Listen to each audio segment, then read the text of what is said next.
नमस्कार सर्वांचे रुद्र सरळ सेवा या यूट्यूब चॅनलमध्ये पुन्हा एकदा सहर्ष स्वागत करतो. तर आजच्या व्हिडिओमध्ये आपण बघणार आहोत 10 सप्टेंबर शिफ्ट 3 2023 मध्ये जी तलाठी भरती झाली होती.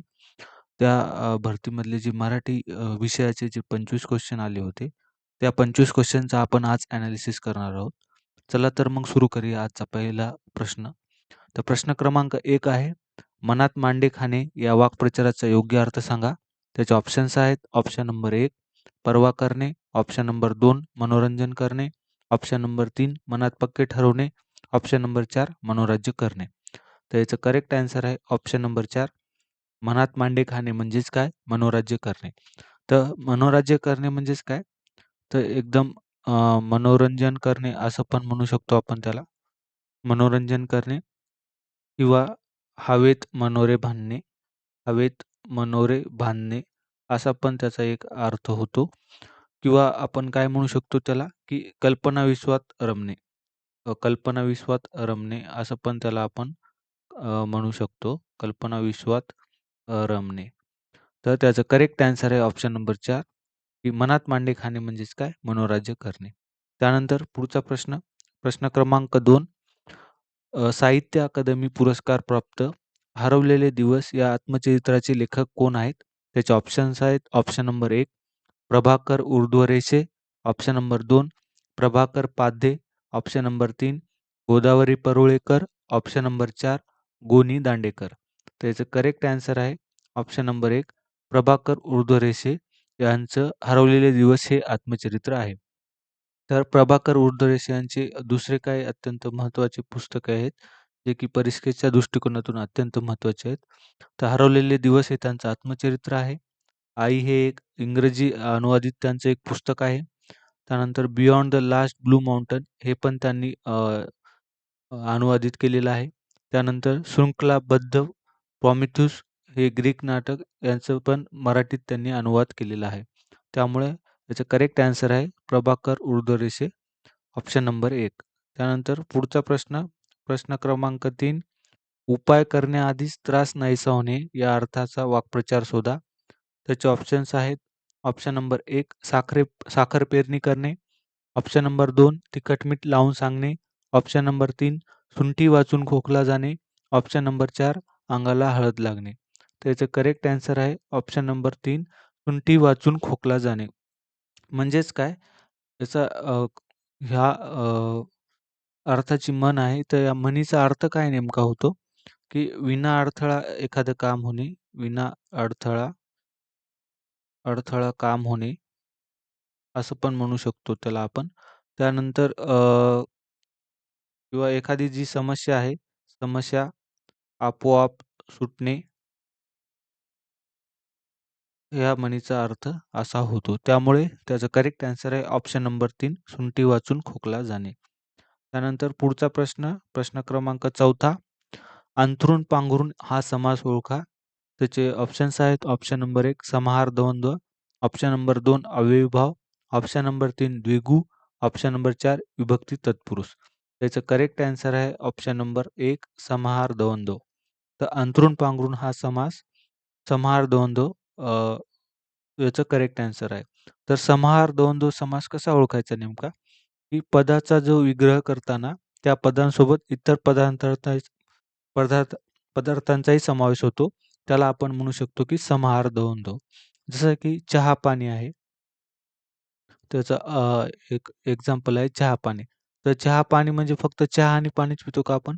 त्याच्यासोबत आपण नाश्ता पण करतो आणि इतर वेगवेगळे पदार्थ पण खातो. जसं की कोणी बिस्किट खातं, कोणी टोस्ट खातं.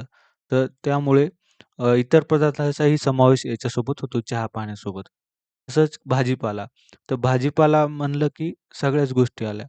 भाजीपाला म्हणजे वांग्याची भाजी आहे, बटाटा आहे, त्यानंतर कोथिंबीर आहे. असे वेगवेगळे पदार्थ आपण भाजीपाल्यासोबत घेतो.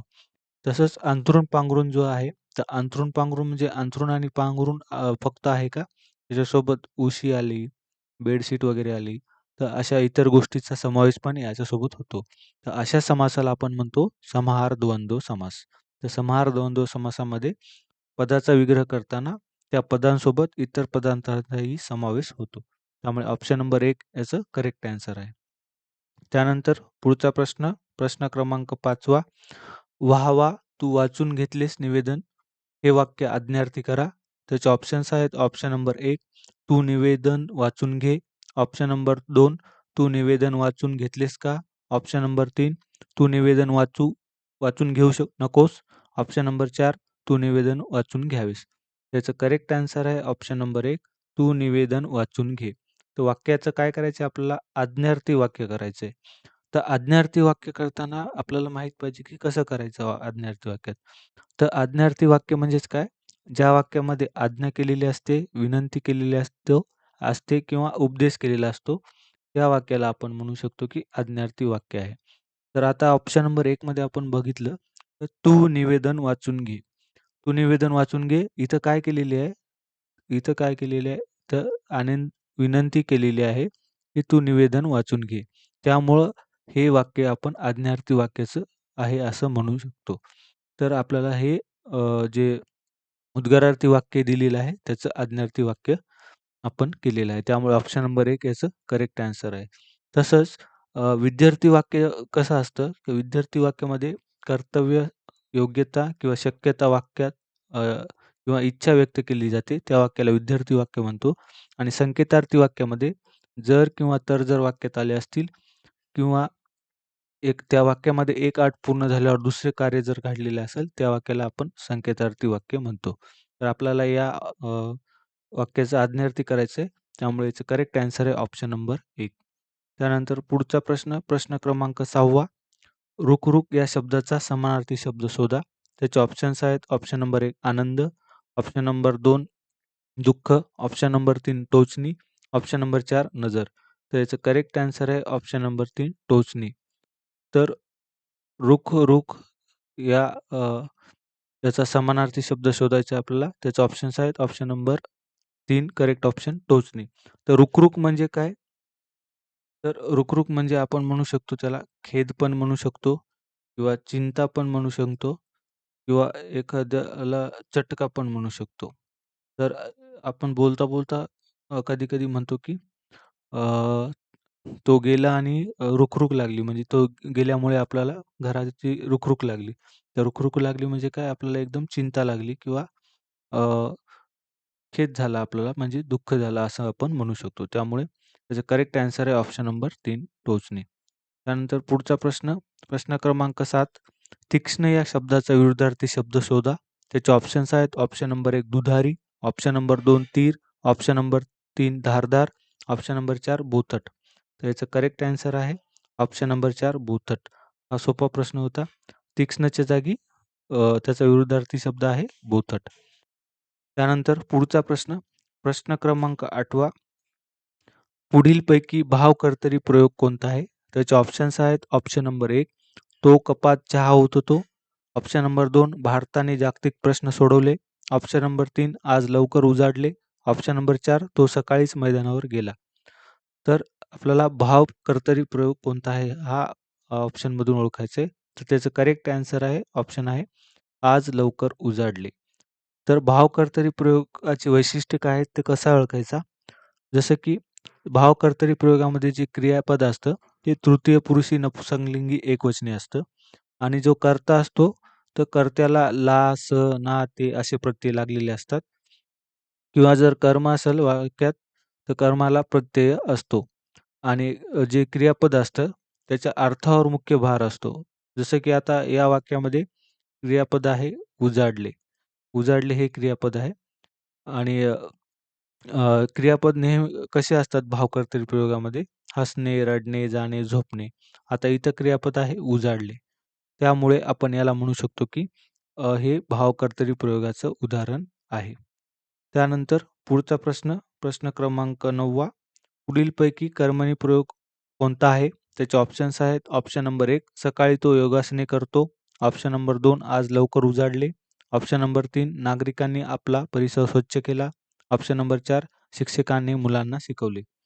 तर याचं करेक्ट आन्सर आहे ऑप्शन नंबर 3 नागरिकांनी आपला परिसर स्वच्छ केला.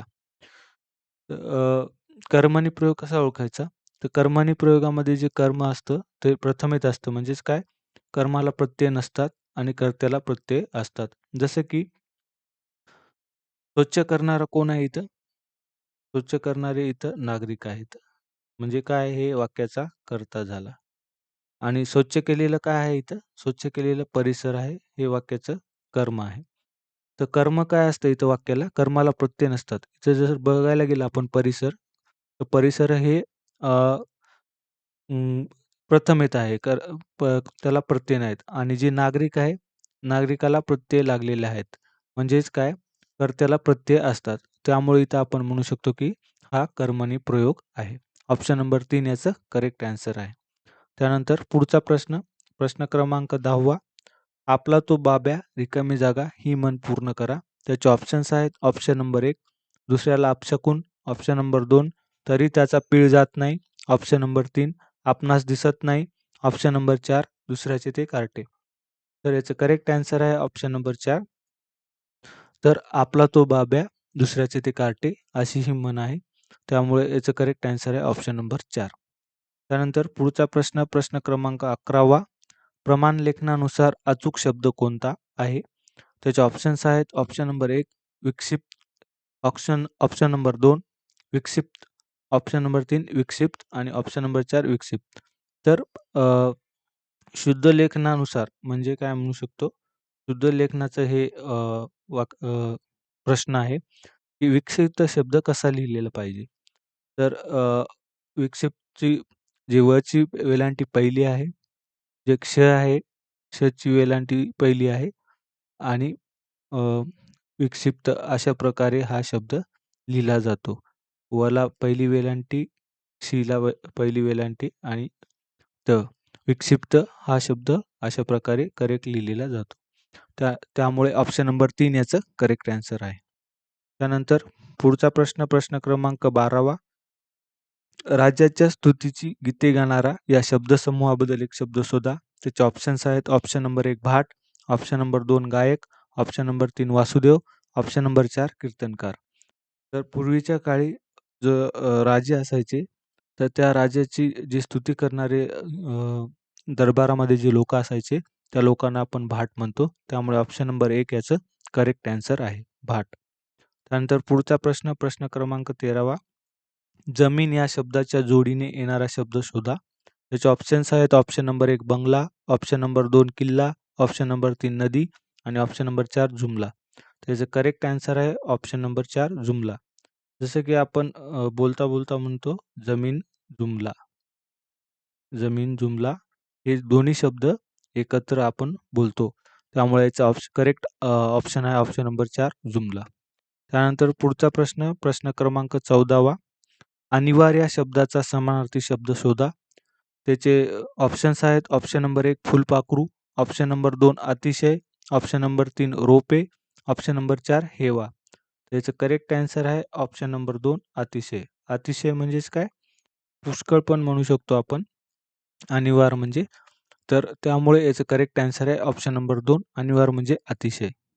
त्यानंतर पुढचा प्रश्न, प्रश्न क्रमांक 15वा. ज्या गावच्या बोरी त्याच गावच्या बाबळी या म्हणीचा अर्थ सांगा. त्याचे ऑप्शन्स आहेत. ऑप्शन नंबर 1 एकाच ठिकाणी असल्याने एकमेकांना ओळखून असणे. ऑप्शन नंबर 2 बांधकामासाठी झाडांची तोडणी करणे. ऑप्शन नंबर 3 सावलीसाठी झाडांची लागवड करणे. ऑप्शन नंबर 4 शेतीसाठी काटेरी कुंपण बांधणे. त्याचं करेक्ट आन्सर आहे ऑप्शनमधलं ऑप्शन नंबर 1 एकाच ठिकाणी असल्याने एकमेकांना ओळखून असणे. तर एकाच म्हणीचे वेगवेगळे अर्थ इथं आपण होऊ शकतात. पण जे ऑप्शनमधले आपल्याला एकदम करेक्ट ऑप्शन वाटते, ते ऑप्शन आपण इथं सिलेक्ट करायचं परीक्षेमध्ये. तर बाकीच्या ऑप्शनकडे आपण इथं बघितलं तर बाकीचे ऑप्शन आपल्याला एवढे सुटेबल वाटत नाहीत इथं. त्यामुळे ऑप्शन नंबर 1 याचं करेक्ट आन्सर आपण सांगू शकतो, की ज्या गावच्या बोरी त्याच गावच्या बाबळी. म्हणजेच काय, की एकाच ठिकाणी असल्याने एकमेकांना ओळखून असणे. त्यामुळे ऑप्शन नंबर 1 याचं करेक्ट आन्सर इथे आपण सांगू शकतो. त्यानंतर अत्यंत महत्त्वाचा प्रश्न, प्रश्न क्रमांक 16वा. पुढीलपैकी ना. धो. महानोर यांचा कविता संग्रह कोणता? त्याचे ऑप्शन्स आहेत. ऑप्शन नंबर 1 एकूण कविता 1, ऑप्शन नंबर 2 पानझड, ऑप्शन नंबर 3 बोलावे ते आम्ही, ऑप्शन नंबर 4 सलाम. तर याचं करेक्ट आन्सर आहे ऑप्शन नंबर 2 ना. धो. महानोर यांचा कविता संग्रह आहे पानझड. जसं की ना. धो. महानोर यांचा अत्यंत महत्त्वाचे काही कविता संग्रह आहेत किंवा साहित्य म्हणू शकतो आपण त्याला. जसं की अजिंठा आहे, पानझड आहे, रानातल्या कविता, गपशप, जगाला प्रेम अर्पावे, गंगा वाहू दे निर्मळ, गावातल्या गोष्टी, दिवे लागणीची वेळ, पावसाळी कविता आणि गांधारी हे त्यांचे काही महत्त्वाची जे साहित्य आहे आपण इथं सांगू शकतो. त्यामुळे ऑप्शन नंबर 2 याचं करेक्ट आन्सर आहे. त्यानंतर पुढचा प्रश्न, प्रश्न क्रमांक 17वा. नीलकंठ या सामासिक शब्दाचा योग्य विग्रह करा. त्याचे ऑप्शन्स आहेत. ऑप्शन नंबर 1 निळा आहे कंठ ज्याचा असा तो. ऑप्शन नंबर 2 नीलाचा कंठ. ऑप्शन नंबर 3 नील आणि कंठ. ऑप्शन नंबर 4 कंठापासून निळा. तर याचं करेक्ट आन्सर आहे ऑप्शन नंबर 1 निळा आहे कंठ ज्याचा असा तो. कोण आहे तो? तो शंकर भगवान म्हणजेच काय महादेव. शंकर किंवा महादेव म्हणू शकतो आपण. तर हा जो शब्द आहे नीलकंठ हा कोणत्या समासाचा आहे? तर तो आहे कर्मधारय समास. तर कर्मधारय समासामध्ये काय असतं, की दोन्ही पदे काय असतात? प्रथमा विभक्तीत असतात. आणि पहिलं पद जे असतं विशेषण असतं आणि दुसरं पद नाम असतं. जसं की आपण आता नीलकंठला जर बघितलं, तर कंठ हे काय आहे? नाम आहे आणि नीळ हे त्याचं काय आहे? विशेषण म्हणजे काय? निळा. आणि दोन्ही पदाचा संबंध विशेषण किंवा विशेष्य असतो. जसं की नीलकमल पण एक त्याचं उदाहरण आहे. तर त्याचा अर्थ काय आहे? निळे असे कमळ. महाराष्ट्र महान असे राष्ट्र. तर हे कर्मधारय समासाचं उदाहरण आहे. त्यामुळे ऑप्शन नंबर 1 याचं करेक्ट आन्सर आहे. पुढचा प्रश्न, प्रश्न क्रमांक 18वा. फिनिक्सच्या राखेतून उठला मोर ही जयंत पवार यांची कलाकृती कोणत्या साहित्य प्रकारातील आहे? त्याचे ऑप्शन्स आहेत. ऑप्शन नंबर 1 समीक्षा, ऑप्शन नंबर 2 कथासंग्रह, ऑप्शन नंबर 3 चरित्र, ऑप्शन नंबर 4 कविता संग्रह. तर याचं करेक्ट आन्सर आहे ऑप्शन नंबर 2 कथासंग्रह. तर जयंत पवार यांचे काय दुसरे नाटकं किंवा कथासंग्रह आहेत ते पण अत्यंत महत्त्वाचे आहेत.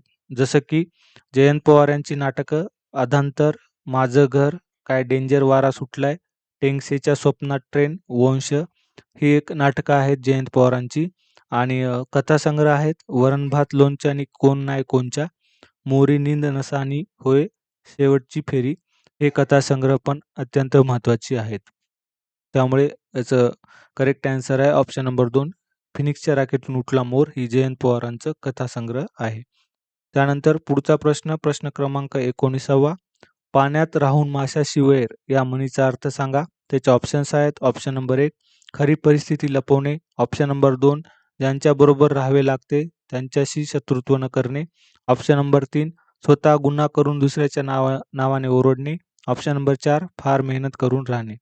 तर याचं करेक्ट आन्सर आहे ज्याच्यासोबत राहावे लागते त्याच्याशी शत्रुत्व न करणे म्हणजेच काय? पाण्यात राहून माशाशी वैर करणे. त्यानंतर पुढचा प्रश्न आहे प्रश्न क्रमांक 20वा. दारुण या शब्दाचा अर्थ सांगा. त्याचे ऑप्शन्स आहेत. ऑप्शन नंबर 1 भयंकर, ऑप्शन नंबर 2 मजबूत, ऑप्शन नंबर 3 दार, ऑप्शन नंबर 4 मदिरा. तर दारूणचा अर्थ काय होतो? दारुण म्हणजे काय? एकदम भयानक, एकदम भीषण म्हणू शकतो त्याला आपण. एकदम तीव्र पण म्हणू शकतो, एकदम कठीण पण म्हणू शकतो दारुण.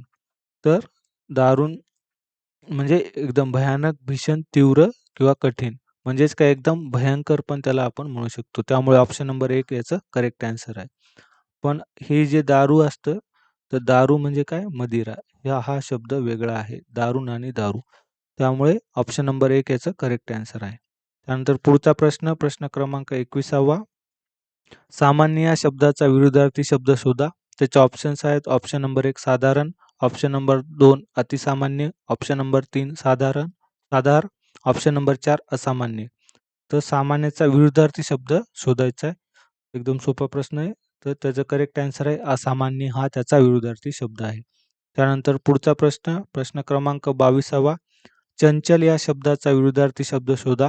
त्याचे ऑप्शन्स आहेत. ऑप्शन नंबर 1 अस्थिर, ऑप्शन नंबर 2 चपळ, ऑप्शन नंबर 3 धाडसी, ऑप्शन नंबर 4 स्थिर. तर चंचल या शब्दाचा विरुद्धार्थी शब्द आपल्याला इथे शोधायचा आहे. तर चंचल म्हणजे काय? तर चंचल म्हणजेच काय? आपण म्हणू शकतो अस्थिर म्हणू शकतो त्याला. त्यानंतर एकदम चपळ म्हणू शकतो, लहरी म्हणू शकतो किंवा अशांत पण त्याला आपण म्हणू शकतो. चंचल हे समानार्थी शब्द आहेत. तर आपल्याला काय इथं सांगितलं, की विरुद्धार्थी शब्द ओळखायचा आहे. त्यामुळे याचे करेक्ट आन्सर आहे ऑप्शन नंबर 4. चंचलचा विरुद्धार्थी शब्द आहे स्थिर. त्यानंतर पुढचा प्रश्न, प्रश्न क्रमांक 23वा. किती लखलखाट झाला विजांचा काल रात्री या वाक्याचे विधानार्थी रूपांतर करा. त्याचे ऑप्शन्स आहेत. ऑप्शन नंबर 1 काल रात्री विजांचा थोडासाच लखलखाट झाला. ऑप्शन नंबर 2 काल रात्री विजांचा लखलखाट झाला का?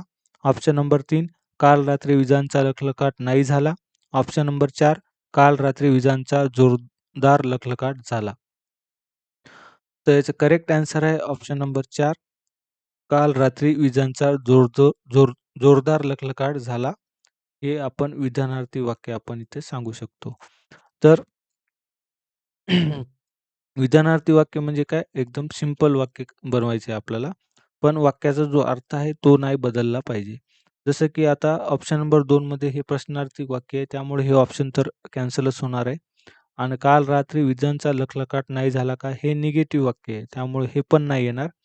आणि काल रात्री विजांचा थोडासाच लखलखाट झाला. तर इथं काय म्हणू शकतो, की हे वाक्य अर्थाच्या दृष्टिकोनातून व्यवस्थित नाही. कारण वाक्यामध्ये काय सांगितले, किती लखलखाट झाला विजांचा काल रात्री, असं वाक्य आहे. तर थोडासाच झाला का इथं सांगितलेलं एका वाक्यामध्ये? नाहीये. त्यामुळे हा पण ऑप्शन इथं कॅन्सल होतो. पण चौथा जे ऑप्शन आहे त्यामध्ये काय सांगितले, की काल रात्री विजांचा जोरदार लखलखाट झाला. तर त्यामुळे इथं आपण ऑप्शन नंबर 4 याचं करेक्ट आन्सर सांगू शकतो. त्यानंतर पुढचा प्रश्न, प्रश्न क्रमांक 24वा. अचूक वाक्यरचना कोणती आहे ते शोधा. त्याचे ऑप्शन्स आहेत. ऑप्शन नंबर 1 हा भाषेचा आणि विचारांचा हृदयंगम मसाला कुठे आढळून येईल का? ऑप्शन नंबर 2 हा भाषेचा आणि विचारांचा हृदयंगम मासला कुठे आढळून येईल का? ऑप्शन नंबर 3 हा भाषेचा आणि विचारांचा हृदयंगम मासला कुठे आढळून येईल का? ऑप्शन नंबर 4 हा भाषेचा आणि विचारांचा हृदयंगम मासला कुठे आढळून येईल का? तर याचं करेक्ट आन्सर आहे ऑप्शन नंबर 4 हा भाषेचा आणि विचारांचा हृदयंगम मासला कुठे आढळून येईल का? तर पहिल्या वाक्यामध्ये इथं मसाला हा शब्द दिलाय. त्यामुळे इथं हे ऑप्शन कट होतं. त्यानंतर दुसऱ्या याच्यामध्ये हे आदळून इथं येतं. त्यामुळे हे पण ऑप्शन कट होतं. आणि तिसऱ्या ऑप्शनमध्ये हे भाषेचा असं नाही लिहू शकत. त्यामुळे हे पण ऑप्शन कट होतं. त्यामुळे ऑप्शन नंबर 4 याचं करेक्ट आन्सर आपण सांगू शकतो. त्यानंतर पुढचा प्रश्न, शेवटचा प्रश्न, प्रश्न क्रमांक 25वा. चौकशी करणे या अर्थाचा वाक्प्रचार शोधा. त्याचे ऑप्शन्स आहेत. ऑप्शन नंबर 1 चारी मुंड्याची होणे. ऑप्शन नंबर 2 खल करणे. ऑप्शन नंबर 3 वास्तपुस्त करणे. ऑप्शन नंबर 4 स्वारस्य असणे. त्याचं करेक्ट आन्सर आहे ऑप्शन नंबर 3 वास्तपुस्त करणे. वास्तपुस्त करणे म्हणजेच काय? की एखाद्याची चौकशी करणे. चौकशी करणे.